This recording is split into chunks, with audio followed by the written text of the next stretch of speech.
hemoptizi yani öksürürken kan gelmesi şikayetinden bahsetmek istiyorum. Öksürükle birlikte kan gelmesi birçok kişinin korkmasına neden olan bir durumdur ve ciddiye alınmalıdır. Öncelikle öksürükle birlikte kan gelmesinin birçok nedeni olabilir. En yaygın nedenler arasında solunum yolu enfeksiyonları, akciğer iltihabı, bronşit ya da daha ciddi durumlar olarak akciğer kanseri sayılabilir.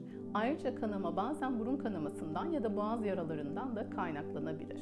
Eğer öksürürken kan geliyorsa bu durumu mutlaka bir doktora danışmalısınız. Özellikle kan miktarı fazlaysa, uzun süre devam ediyorsa ya da başka belirtilerle birlikte ise acil tıbbi müdahale gerektirebilir.